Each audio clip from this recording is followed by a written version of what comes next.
What's going on, y'all? Welcome back to Misplayed Magic, the only Magic the Gathering YouTube channel doing giveaways based on how I draft. You'll see up on the screen here, if I get 0 wins in this draft, I'm giving away a collector booster pack all the way down to 7 wins. I'll be giving away a draft to one of you like I did in my last video. All you have to do to win this is like this video, subscribe to the channel, and leave a comment down below on how you think I did. I'll be pulling one of you from the comments. Now, typically, this is when I would be jumping into the challenge portion of the video, but since our last video, we have dropped in our mythic ranking a little bit, and I'm trying to get back into that upper 250 before the season's over to get that qualifier play-in token. So let's see if I can do that here, and let's jump into a draft. All right, hopping into this first pack. Hopefully, we can open a good rare, and we open a decent one.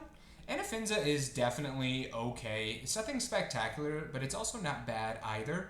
So definitely could be a consideration here if we wanted to go in sort of a red, white, or possibly Mardu aggro deck. I think it's decent. Sunset Strikemaster is also a really solid 2-drop. Descendant of Storm is a really good 1-drop. And then Quarry Mountain Stalwart is another pretty good aggro card. I will say there's a lot of aggressive cards in this pack, so whoever we're passing to is probably going to pick up one of these and think that we did not pick an aggressive card. But I'm going to pick the Anafinza here. I think it is just a little bit better than the other cards, and we'll see if we can make it work. All right, hopping into this next pack, we could take a Severance Priest, although this card is not my favorite. I found that typically the cards you want to get to remove are valuable, so that when this creature dies, they're getting like a 4/4 or a 5/5. So I don't think we want the Severance Priest here. I'm intrigued by the Marshal of the Lost. I think if we do sort of an aggressively slanted Mardu deck, Marshal of the Lost is pretty solid with the Anafinza, and we just don't typically see a lot of those in a draft. So I'm going to go with the Marshal of the Lost here. I think it does pair nicely with the Anafinza we first picked. Into this next pack here, I do think we want to really prioritize having good 2-drops. So I'm going to prioritize something like a Fortress Kinguard here, and we'll see if we can't get into a black-white aggro deck, or potentially just a good Mardu aggro deck. So we're going to pick up the Fortress Kinguard here. Other considerations, if we want to go like Abzan, the Tomb Guard is decent, the Attuned Hunter is decent, but I think we're just going to go with the Fortress Kinguard here and kind of test the water to see if Mardu is open or aggro specifically is open. So like here, the Bone Cairn Butcher being there is a pretty good sign that Mardu as a whole is open. So we're going to take the Bone Cairn Butcher here, and we'll hopefully look to draft a pretty sweet looking Mardu deck. All right, moving into our next selection here, there is another Marshal of the Lost. It would be our third 4-drop in a Mardu deck, which is typically not a fantastic sign, but I do think this card can be really good, especially if you have 2 of them and you're like giving the other ones the +X and the Death Touch ability with it. It's really strong. So I think we're going to go with that here over something like a Worthy Cost or a Poise Practitioner. Wow, that's a late Molten Exhale, which we are super excited to pick up here. Very, very excited to pick that up. A really, really premium removal spell. I will say, I don't know that we're going to be going hard 3 colors here, so the Molten Exhale doesn't really fit in with our start. But hopefully we can get some good Mardu fixing that we can just go hard 3 colors and take as many good cards as we can. Wow, moving on into our 7th pick here. It's between either a Fleeting Effigy, a Devoted Duelist, or a Worthy Cost. I think for me, I am more interested in the Fleeting Effigy, actually. And we'll see if we don't get a kind of a red-white aggro deck with some good Boros or some Mardu cards at the top of it. Moving on into our 8th pick, we could take a Reverberating Summons, which actually goes really well with the Fleeting Effigy, or something like a Twin Bolt. I'm actually going to take the Summons here. I typically pass this card. We're going to take it here and try it out. Heading on into our 9th pick. If we were like a mid-rangey deck, I actually do like the Hardened Tactician quite a bit. I don't think I like the Rebellious Strike or the Jeskai Devotee way more than it. So we're actually going to pick up the Hardened Tactician here. I think it'll go well with our tokens. Now we'll just pick up a Devoted Duelist as a totally fine 2-drop in an aggressively slanted deck. I think now we'll pick up a Worthy Cost. If we have a lot of mobilized tokens from things like a Bone Cairn Butcher, I think the Worthy Cost can be really good, but Currently, we don't have that many mobilize effects, so I'm not entirely sure we're going to end up playing that here. Here we'll take a Lightfoot Technique. Not a huge fan of that card. I think we'll typically be able to find better tricks as the packs continue. But I do think we're in the right lane here, so hopefully we can make this Mardu deck work. Now, I think we'll actually pick up another worthy cost and really have an eye out for tokens and mobilize effects so that we can really maximize that with our worthy cost in both and also our Hardened Tactician. So moving on into this next pack, we've got a couple considerations. I don't think we want to take the Jeskai Waymaster here. I think we do want to be in Mardu specifically. So we could take a Reigning Victor as a super solid 3-drop or something like a Storm Shriek Feral, but I really want to pick up a Caustic Exhale here as a super solid removal spell and one that I think we're very excited to pick up. Moving on into our second pick here, I mean, we'll take another Sonic Shrieker. I think we want that more than the Magmatic Hellkite, just because I'm not entirely sure that red won't be our splash color. So here we're just going to pick up the Sonic Shrieker. I also just think this card is fantastic, so really excited to pick that up here. Wow, holy moly, this is a pack. So, Baitor is insane. It's insanely good. But if we pick it, I'm afraid that it's a little too late, and we'd have to give up things like a Bone Cairn Butcher and a Sonic Shrieker, which I think are really good, and we cut all the red out of our deck, so like our Molten Exhale. So I don't think we're going to pick it, but it is insane. I'm looking at Windcrag Siege or a War Effort here. I think I'm actually more inclined for the Windcrag Siege. I think this Mardu deck's looking a little bit more mid-rangey, and this is the kind of card that can just get a ton of value for you. Moving on into our fourth pick, I mean, we're taking an Inevitable Defeat as a really, really strong removal spell. And we've got a lot of gold cards here, which is exciting, but we really need to start prioritizing our land fixing here. So I'm going to start to take that over some good cards later because I do think this has the power level to get it done. And now we're going to prioritize the land fixing just so that we can cast all these gold cards that are powerful. All right, hopping into this fifth pick. We could take a Maelstrom of the Dragon and potentially go get our Sonic Shrieker with that if we don't draw it. And I'm not giving up too much for that, but if we're going 3 colors, it'll make our mana a little bit more challenging. I think I'm eyeing something like a Fleeting Effigy here or a Riling Dawnbreaker. I do think we're going to go with the Fleeting Effigy as the potential for us to have some really, really fast starts. And I like that more than the Dawnbreaker and the Loxodon Battle Priest here. So I do think we're going to go with that. Now moving into our sixth selection, I do think we're going to pick up an Osseous Exhale as a really strong removal spell. I like it a good bit more than the Rediscover the Way here, just because we're probably not going to be splashing blue. I am thinking about a Meticulous Artisan, because that treasure might be needed, but we're going to take an Osseous Exhale here, and hopefully prioritize some land fixing later. Moving on into this next pack. I mean, we're taking the Bone Cairn Butcher. We're doing the fun thing.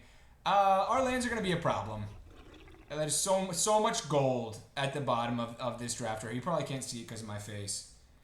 Here, I'll switch it like this so you can see it. The amount of gold at this top end is both epic and also terrifying. So we're going to hopefully pick up some fixing in this last pack, and we can make this work. All right, hopping into this next pack, we could take a Channel Dragonfire or something like a Dalkovan Pack Beasts. I do think we have a couple of things we're excited to do on 3. I don't necessarily want another Pack Beasts. I'm going to actually pick up our Channeled Dragonfire here as a pretty decent removal spell. Hang on to our 9th pick. I think we're going to take a Stormshriek Feral just as the potential for us to draw some cards. And then it also is a decent top-end dragon, although our top end is pretty strong here. Now looking at our 10th selection here, I do think we're going to take a Furious Forebear as a really solid 2-drop. I do think the starting portion of our game is going to be Boros, and then we're going to be splashing black for some of these top-end creatures. Here we will take a Bloodfell Caves. I don't even want to look at the other cards in the pack. We are going to have a hard time casting these cards. So we are going to take all the fixing we can get. Here, we'll take a Fire Room Form. I don't know that it's going to make its way into our deck. I think we're going to have a lot of playable cards here. We'll take a Meticulous Artisan in the event that we need that treasure badly. Moving on into our first pick in this third pack. We could take a Dragonstorm Globe for the fixing, although I don't know that that's going to really help us that much. It will a little bit. I think I'm going to actually prioritize the Molten Exhale here as a really good removal spell, just because the Globe is kind of counteracting what we're trying to do with this deck, and we only really have one dragon I know for sure we're playing. It will help us cast it, but I'm going to go with the Molten Exhale here. Moving on into this next pack, we are very excited to see a Mardu Devotee. Please help us cast our cards. I'm begging you. And we are very excited to pick that up as a really solid one-drop here. So I will say the early portion of our game, we should be good with those two colors, but casting all of the black cards might prove to be challenging. We might end up cutting some of them at the end of this draft. All right, heading on into this next pack. Moraine River Region there is crazy. I mean, we're not playing it, but I love that card. It's so good. Inevitable Defeat is really interesting, but we have so many really expensive cards. I'm looking at something like I guess we could take the Iridescent Tiger for some land fixing, and that'll help us cast some of our challenging to cast creatures at the top of our curve.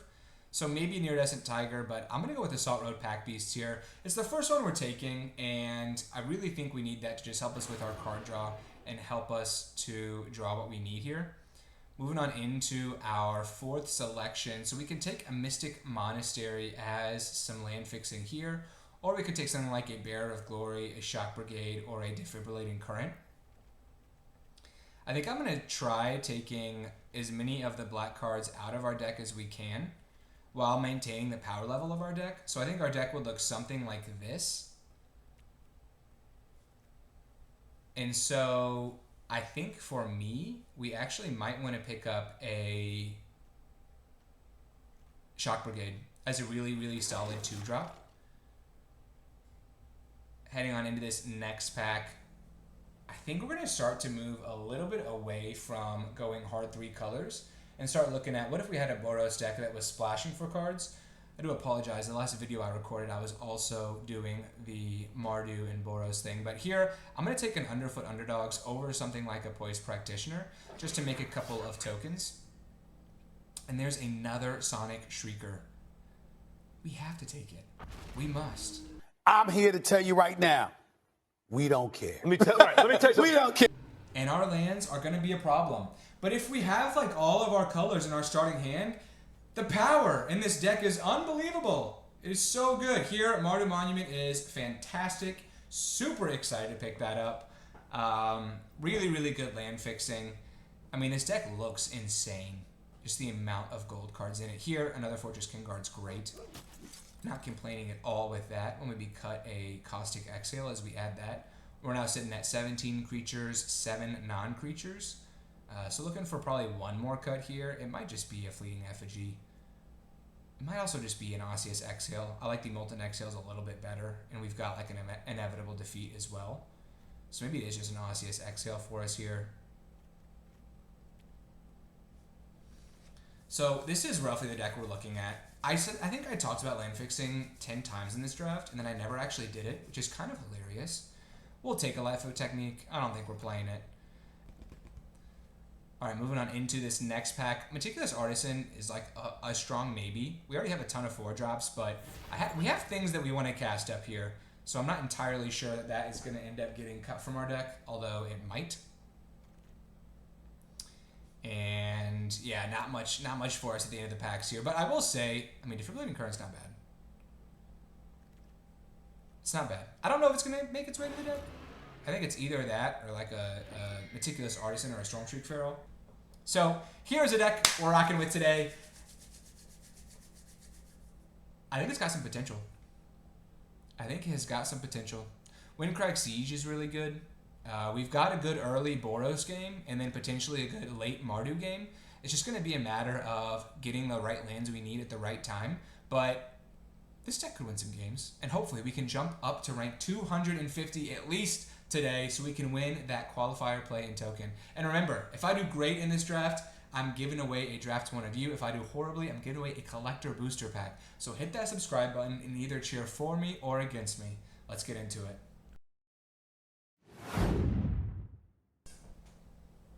All right, hopping into this first game, we've got a Mardu devotee and a devoted duelist, and kind of all the colors we could need. We're keeping this.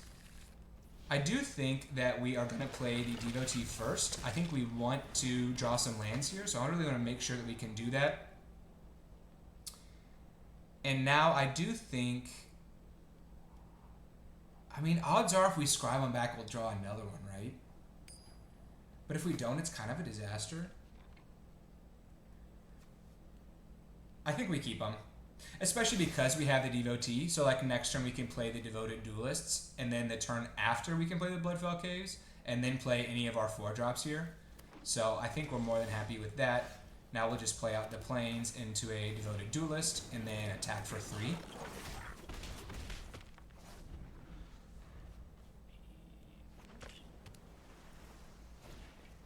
Sultai Devotee is pretty good. I do think now we'll just play out our Bloodfell Caves and then attack with the Devoted Duelist.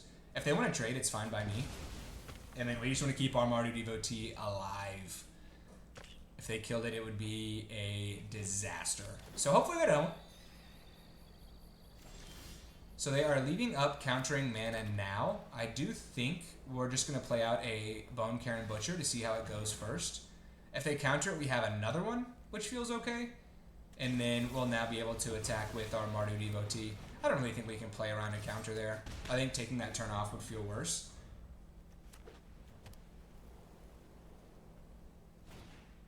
Herd Heirloom is pretty good. We could get rid of it with the Inevitable Defeat. Sage of the Skies is also really good, so maybe we'll get rid of it with that. I do think now we will just go with the Bone Cairn Butcher. And then next turn, if we draw an untapped land... Yikes! They're going to detain our Bone Cairn Butcher. So our opponent's deck is doing quite well here with the double Sage of the Skies. And we draw another land, which is not exactly what we're looking for. I do think it might be worth it to get back our Bone Cairn Butcher here. But then we'd really struggle against the 2 Sage of the Skies.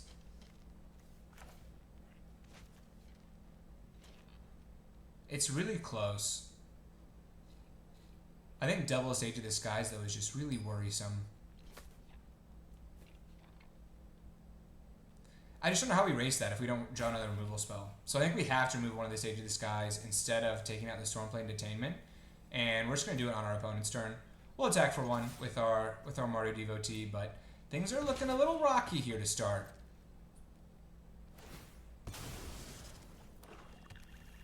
Wow, so our opponent went and got a Swamp. So they are potentially going all colors here. They're going to gain another life, and then we are just going to take out the Sage of the Skies. We'll gain some life back, but they are still at 20 life, which doesn't bode great for us. Dulcet Earthcarver is also great. So our Underfoot Underdogs don't look fantastic compared to that. We will play out all the creatures we have in an attempt to potentially try and block the Earthcarver. But there's not a lot going great for us here to start. Yikes. I mean, we'll try this. And we'll take 5. I think best case scenario is they just give that trample and they draw a card, which is not great for us. But clears the board out a little bit. Saga Pummeler is pretty good. Fortress Kingguard is not. So we are just going to keep throwing out some 1-2s here. And we'll keep passing. I think we'll slowly just probably lose to the Sage of the Skies here. Really a fantastic card.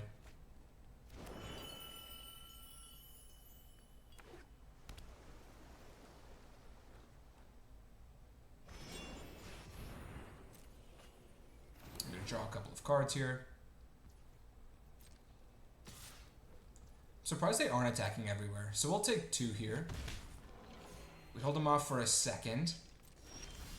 Salt Road Pack Beast is not bad. Can we draw a removal spell for the Sage of the Skies? Morning Monument's also not bad.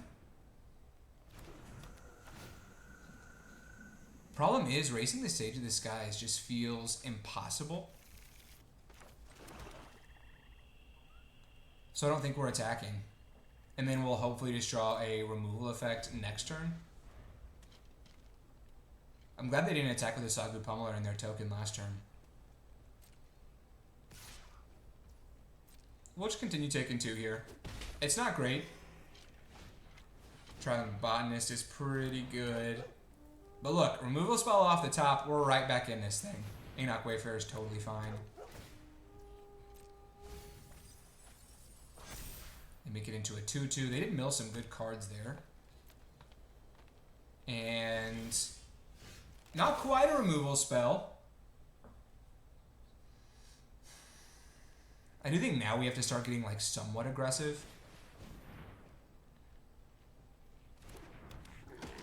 I don't really even know what that looks like though. Just because they have got a lot of really good creatures that are good at blocking. And we've got a lot of 1/1s and 1/2s. Maybe should have prioritized like a war effort to just help buff our board. I mean, we can't really attack. We could attack with our Pack Beast, but then they can just double block with these 2. I mean, we're going to hold on here and hopefully draw a removal spell in the next like 3 turns. There's 1 turn. We're going to start making these little tokens unblockable. I guess we should on the Shock Brigade probably, but still, it's... who cares? Doesn't really matter. They would have blocked our token anyways. We are just waiting for our removal spell at the top deck here. We are slowly losing to a Sage of the Skies. Jeskai Monument's good. Yeah, we're probably just dead here. They can make a couple of birds. Kind of an anticlimactic game here. Let's just slowly losing to Sage of the Skies. Channeled Dragonfire. Where have you been all my life? We're still alive. It was a little late, but it cost 7. So we can just cast it. We'll take out their Sage of the Skies. And take 2 next turn. Which doesn't feel great. And we can't attack.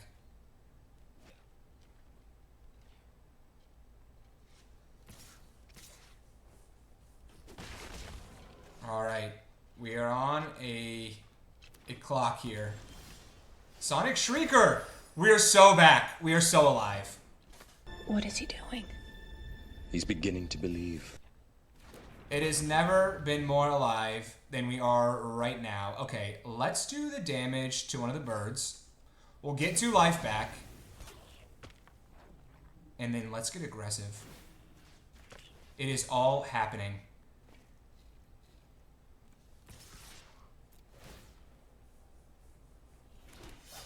I just want to clear out the board as much as we possibly can now.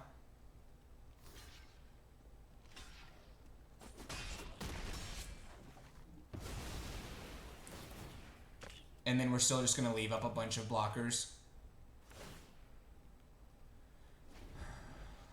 No removal spell. Come on.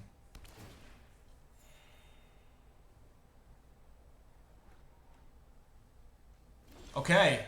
Another Sonic Shrieker. Oh my gosh, it's happening. It is literally happening. So do we take out the bird or do we do it to them? And make them discard their card? I think we take out the bird. Because now we can attack with our Sonic Shrieker and we can like block with a Sagu Pummeler. But I think that makes some sense. And then we'll play our Forebear. Holy cow. We've done a total 180 here. I'm going to make the Shock Brigade unblockable. And then I am going to attempt to trade with the Sagu Pummeler just because I think this allows us to clear out the board as much as we can so we can go really wide with an attack. They're going to be able to put the counters and a reach counter on something else so they can make their Traveling Botanist into a 4-5, which is good, but we'll still have some crazy attacks here, hopefully. Oh no! Moraine River Regent is so good. Bruh. Oh, we fought so hard. We tried so hard. Yeah. Yeah. So Defibrillating Current is not going to get it done. Because I doubt they block our Sonic Shrieker with the Moraine River Regent. I feel like they're going to block with the Traveling Botanist. Maybe if we attack with the Shrieker and the Forebear, we can bait them into blocking with the Moraine River Regent. Let's do that. I kind of think they're going to block with the River Regent if we do this. So we'll attack with these two. And then I think they're going to block with the River Regent and the Botanist here. Block with the River Regent. Block, block, block. Dang it. Dang it, dang it, dang it. So we will take out the Botanist here.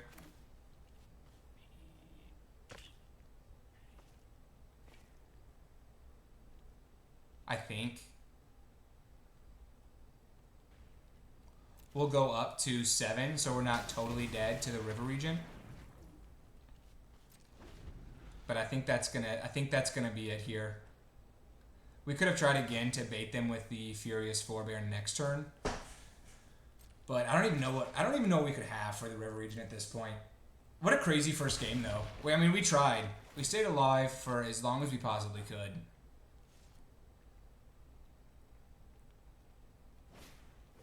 Stormplane Detainment is pretty good.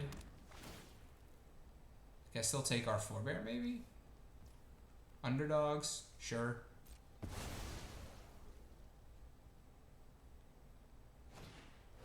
Rooney's rebuff is also solid. Meticulous Artisan does not get it done. We go down here. I mean, we fought as hard as we could, but we go down in game 1. Maybe we should have put more pressure on our opponent. I don't know. I mean, they just got so much life with the Sage of Disguise. That card did work for them. So we go down sadly in game number 1 here. Pain.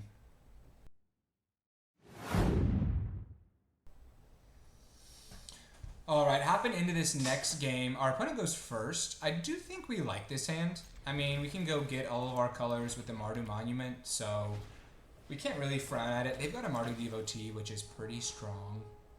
So I'm a little afraid we're just going to get run over here.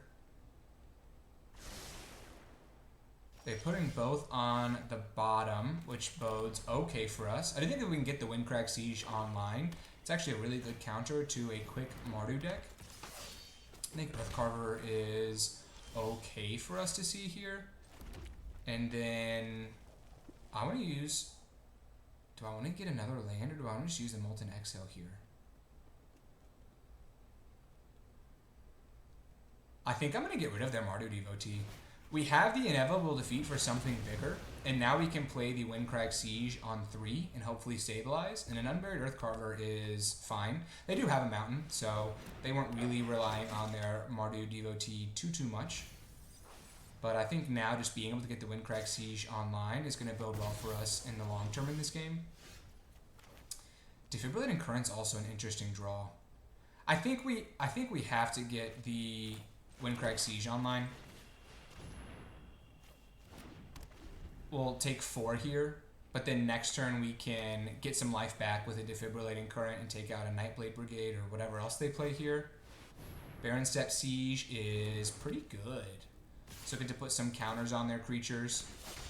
We'll end up with a 3-3 and a 2-4. So I do think we'll Defibrillating Current here. We will get our life back. And then we will take out the Nightblade Brigade. And then we're still holding up our inevitable defeat. We could get rid of the Baron Step Siege, or we could get rid of the Earth Carver. I'm not entirely sure what I'm going to do yet. Bone Cairn Butcher is also pretty good and annoying. Turns into a 5/5. I kind of think we get rid of that. I do think we get rid of the Bone Cairn Butcher here. It allows us to attack, and we're back up to 17. And then we kind of want to just race this Earth Carver. They're going to keep attacking us with it, and then eventually we'll be able to just make tokens. So it won't be as insane. If they play a couple creatures here, we're going to regret not getting rid of this. Yeah, getting rid of the Siege.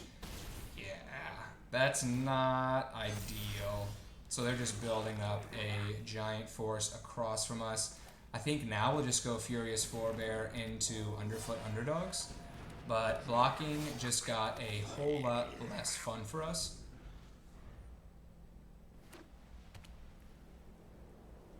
Especially because they can bolster their entire board here. So they can make their Unburied Earthcarver into a 6/6.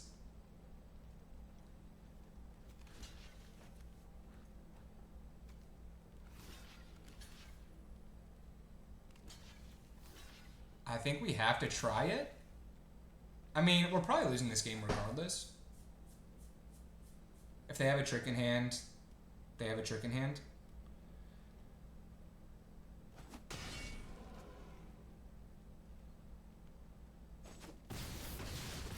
But I think getting that off the battlefield actually feels pretty good for us. Darkovan Pack Beast is also really strong, so the Baron Step Siege is just doing absolute numbers here. I do think now we go Mardu Monument, go and get a land. Doesn't really matter what we get here. We'll get a mountain just in case. And then we can go Fortress Kengard. And we're just going to have to go start blocking really aggressively.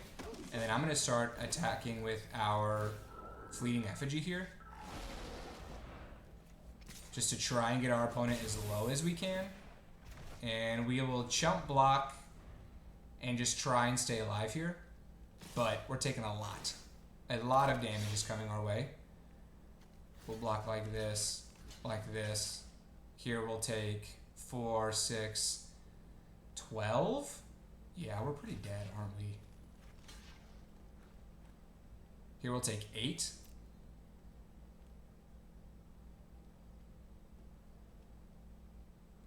If they have another effect in hand, it's pretty bad.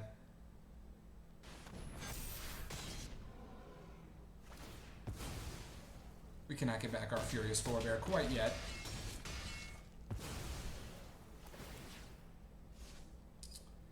And then they're just going to continue, just making a humongous board over there. I think we're pretty dead. Bone Cairn Butcher is at least interesting. I do think if we keep our... No, we're just dead no matter how you cut it. Yep, we're just super dead here.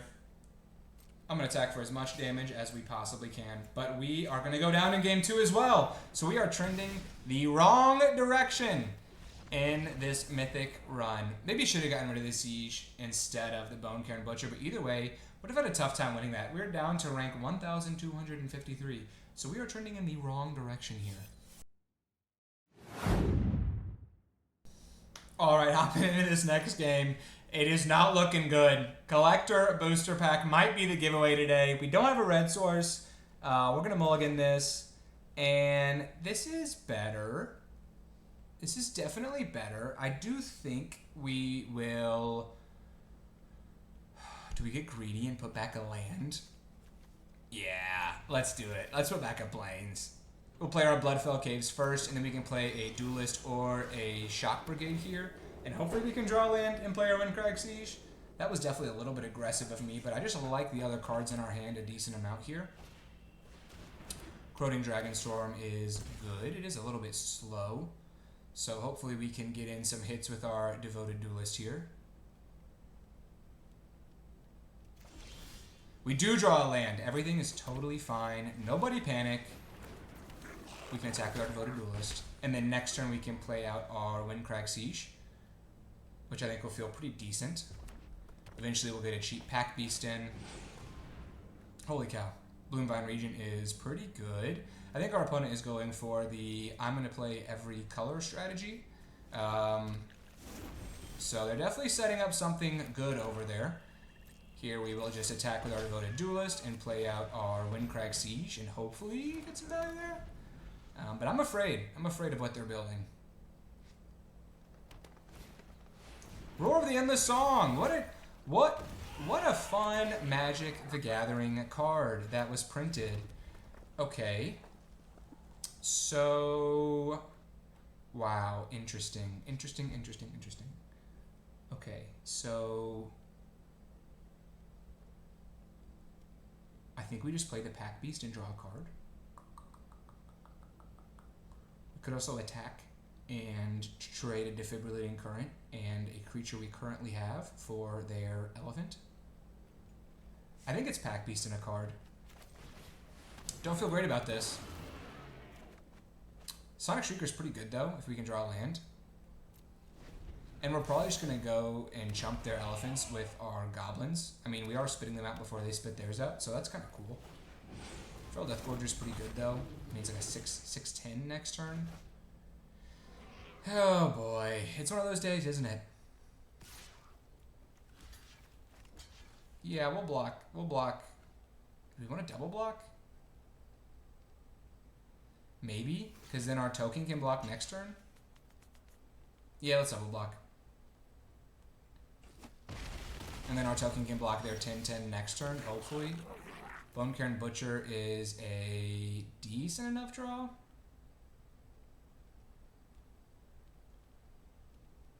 Like we can Defibrillating Current and then finish something off with a channeled Dragonfire. Is that really what we're about to do? Or do we just play out like a Bone Cairn Butcher here? I mean, if we go Defibrillating Current into channeled Dragonfire, they're gonna hit us with a. They're gonna have a 5/5 left over. Is that good? I'm gonna do it. Like, this definitely isn't great, but we can block their 10/10 with our token. And they take a point of damage, obviously. And I think we're kind of like okay with the board state right now. It's not great.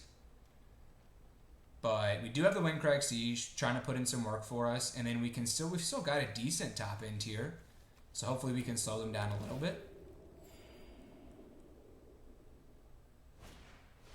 Eshki Dragonclaw is really good. It's one of those days. Yeah, it's one of those days. Yeah. We tried.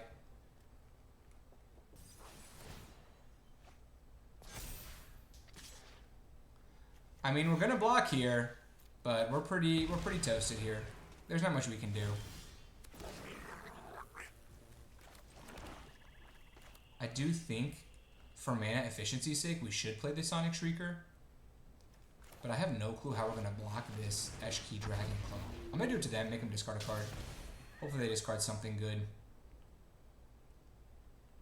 Just to land. And no point in us attacking. Like, do we really have to double block the Dragonclaw with a Duelist and a Sonic Shrieker and just pray they don't have anything? It doesn't feel great here.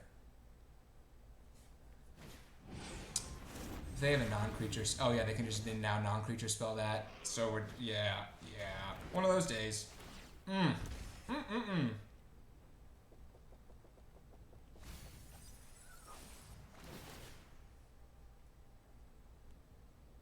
So their Eshki is now a 7/6.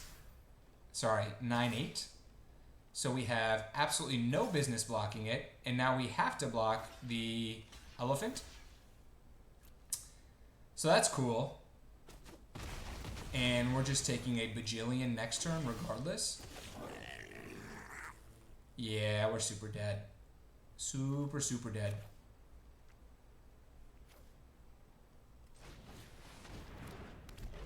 Okay, this is how we go down. So we reached Mythic last video, which was super exciting. And in this one, we fall pretty far. We're down to rank 1,453, and this deck goes 0-3, which is tough. I don't think this was an 0-3 deck, but hey, for those who are rooting against me, I'm now giving away a collector booster pack to one of you. All you have to do is like this video, subscribe to the channel, and leave a comment down below. Type "give me a booster pack," and that collector booster pack might just be yours. It's like $36 right now. But I'll be giving it away to one of you. Hopefully you can pull something cool in it. As always, thank y'all for watching. Until next time.